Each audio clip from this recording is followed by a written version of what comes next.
आज आधिकारिक रूप से लुटियंस की दिल्ली कांग्रेस मुक्त हो गई है।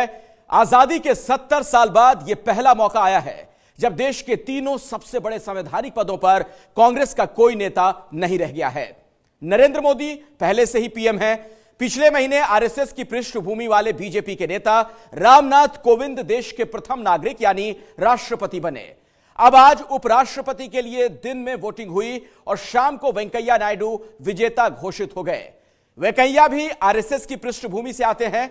अब राष्ट्रपति, उपराष्ट्रपति और प्रधानमंत्री तीनों आरएसएस यानी राष्ट्रीय स्वयंसेवक संघ से जुड़े नेता हैं और ऐसा भारत के इतिहास में पहली बार हुआ है।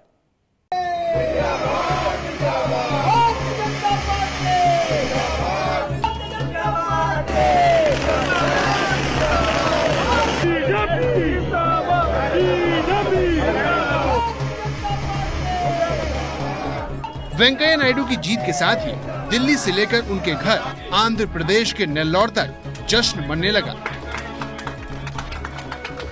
उपराष्ट्रपति का चुनाव जीतने वाले वेंकैया नायडू को 516 और गोपाल कृष्ण गांधी को 244 वोट मिले। समर्थक पटाखे फोड़कर जश्न मनाने में जुटे तो दिल्ली में वेंकैया के घर भी बधाई देने वालों की भीड़ लग गई। उनकी अगुवाई में भारतीय संवैधानिक आचरण और आगे बढ़ेगा, राज्यसभा भी और प्रभावी होगी। ये लड़ाई आइडियोलॉजिकल लड़ाई, कभी जीत होती है, कभी हार होती है। रात 8:15 बजे पीएम मोदी वेंकैया के घर पहुंचे, शॉल ओढ़ाया, मुंह मीठा कराया, फूल भेंट करते हुए जीत की बधाई दी। साथ में बीजेपी अध्यक्ष अमित शाह भी थे। शाह ने भी सफेद अंग वस्त्र भेंट किया और जीत की बधाई दी। एनडीए का उम्मीदवार उपराष्ट्रपति जीता, यह स्पीकर है, प्रधानमंत्री है, अब बचा क्या। वेंकैया की ये जीत पार्टी के लिए खास इसलिए हो गई है क्योंकि अब देश के तीनों बड़े पदों पर बीजेपी काबिज हो गई है और ऐसा मौका पहली बार आया है। राष्ट्रपति भवन यानी देश के सर्वोच्च नागरिक का घर, 6 मौलाना आजाद रोड यानी देश के उपराष्ट्रपति का घर, 7 लोक कल्याण मार्ग यानी प्रधानमंत्री निवास, देश के सबसे बड़े तीनों संवैधानिक पद पर बैठी हस्तियों का निवास स्थान, देश की राजधानी दिल्ली के जिस इलाके में है उसे लुटियंस जोन कहा जाता है। आजादी के 70 साल होने को है और ये पहला मौका है जब लुटियंस जोन की इन तीनों इमारतों में से किसी में भी कांग्रेस का कोई नेता नहीं है। यानी आजादी के बाद पहली बार कांग्रेस मुक्त हो गई है नई दिल्ली। 16 मई 2014 को जब बीजेपी प्रचंड बहुमत के साथ जीती थी, उसी दिन लगभग ये तय हो गया था कि आने वाले दिनों में राष्ट्रपति और उपराष्ट्रपति के पद पर भी बीजेपी का ही कब्जा होगा। देश के प्रधानमंत्री के तौर पर नरेंद्र मोदी 3 साल से देश चला रहे हैं और इस साल पिछले महीने की 25 तारीख को राष्ट्रपति भवन में रामनाथ कोविंद की एंट्री के साथ कांग्रेस मुक्त दिल्ली का दूसरा पड़ाव पार हुआ था। अब आज वेंकैया नायडू की जीत के साथ कांग्रेस मुक्त लुटियंस का आखिरी पड़ाव भी पूरा हो गया। रामनाथ कोविंद ईश्वर की शपथ लेता हूं कि कांग्रेस मुक्त नई दिल्ली की एक झलक पिछले महीने भी दिखी थी।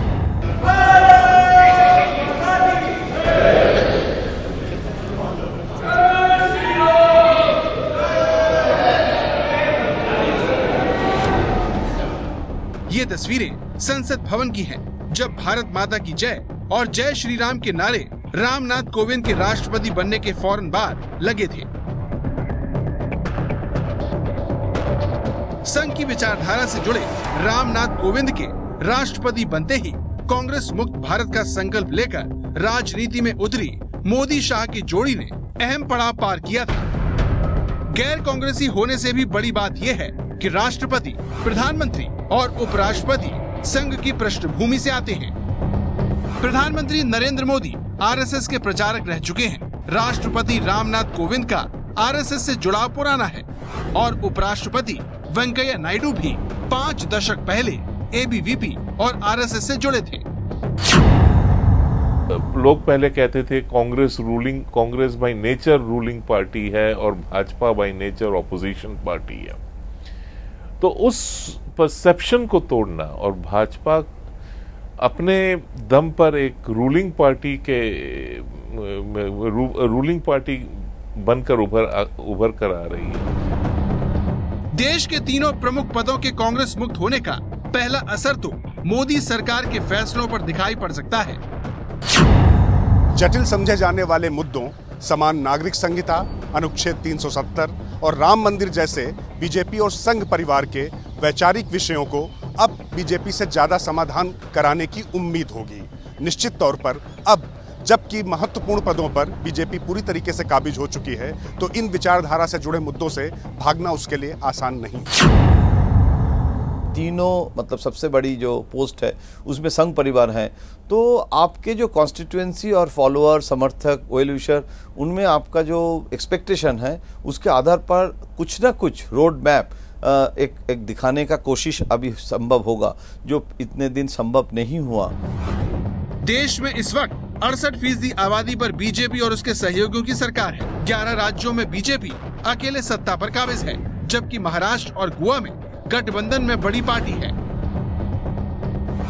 इसके अलावा 5 राज्यों में बीजेपी के सहयोगियों का राज है। इसमें आंध्र प्रदेश, जम्मू कश्मीर, सिक्किम, नागालैंड और बिहार शामिल है। वहीं कांग्रेस अब 29 में से सिर्फ 5 राज्यों में बची है। एक केंद्र शासित प्रदेश पुडुचेरी में भी सरकार है। कांग्रेस के 5 में से कर्नाटक और पंजाब ही बड़े राज्य हैं। कर्नाटक में भी अगले साल अप्रैल तक, जबकि हिमाचल में इसी साल नवंबर-दिसंबर में चुनाव है। पंजाब में कांग्रेस 10 साल बाद सत्ता में लौटी है। इसके अलावा उत्तर पूर्व में मेघालय और मिजोरम में ही कांग्रेस बची है। एक तरफ कांग्रेस के राज्यों की संख्या घट रही है, तो दूसरी तरफ नई दिल्ली में नया समीकरण बन गया। और तो और बिहार जैसे राज्य भी जेडीयू के हटने से कांग्रेस के हाथ से देखते देखते निकल गए। देश में जो राजनीतिक समीकरण इस वक्त बनकर खड़ा हुआ है, उससे तो यही लगता है कि 2019 में भी मोदी का विजय रथ रुकने वाला नहीं है। दिल्ली के लुटियन जोन को भी कांग्रेस मुक्त करना भी मोदी के 2019 की प्लानिंग का ही हिस्सा है। रामनाथ कोविंद यूपी से आते हैं और दलित समुदाय के हैं। कोविंद के जरिए मोदी ने दलितों को साथ लाने का बड़ा दाव चला है, तो दूसरी ओर दक्षिण भारत के रहने वाले वेंकैया नायडू को उपराष्ट्रपति बनाकर दक्षिण भारतीय वोटरों को साधने की चाल चली है। दक्षिण भारत में भी मोदी के प्लान का असर दिखने लगा है। राष्ट्रपति चुनाव में ही टीआरएस और वाईएसआर कांग्रेस जैसी मजबूत पार्टियां बीजेपी के साथ खड़ी हो गई, तो अब तमिलनाडु में राज कर रही एआईएडीएमके के एनडीए में शामिल होने की चर्चा है। देश जो है वह नरेंद्र मोदी के शासन से को स्वीकार करता है, उससे उसमें एक आशा दिखती है, और यही कारण है कि जो गैर एनडीए घटक हैं वह भी भारतीय जनता पार्टी के साथ आज के दिन में आकर के खड़े हो गए। लोकसभा के प्रचंड बहुमत के साथ राज्यसभा में भी बीजेपी पहली बार सबसे बड़ी पार्टी बन गई है। बीजेपी के अब 58 सदस्य हो गए हैं और कांग्रेस के 57 बच गए हैं। कल ही राज्यसभा में बीजेपी के नवनिर्वाचित सांसद संपत्तिया उइके ने शपथ ली। केंद्रीय मंत्री अनिल माधव दवे के निधन के बाद ये सीट खाली हुई थी। नरेंद्र मोदी सरकार के सत्ता में आने के 3 साल बाद ये पहला मौका है जब बीजेपी राज्यसभा में नंबर 1 पार्टी बनी है। हालांकि अभी भी बीजेपी के पास राज्यसभा में बहुमत नहीं है और ये बहुमत हासिल करने के लिए बीजेपी को साल 2018 तक इंतजार करना पड़ेगा, जब उत्तर प्रदेश समेत अन्य राज्यों में होंगे राज्यसभा की सीटों के लिए चुनाव।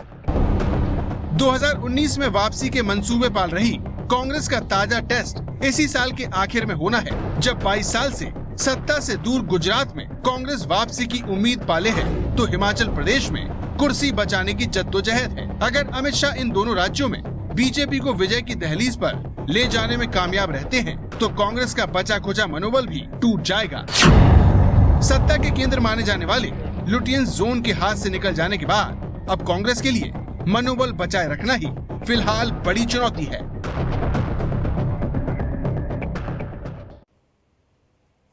तो दिल्ली में सत्ता के गलियारे का आखिरी महत्वपूर्ण पद भी कांग्रेस से छिन चुका है। ये है एबीपी न्यूज, आपको रखे आगे।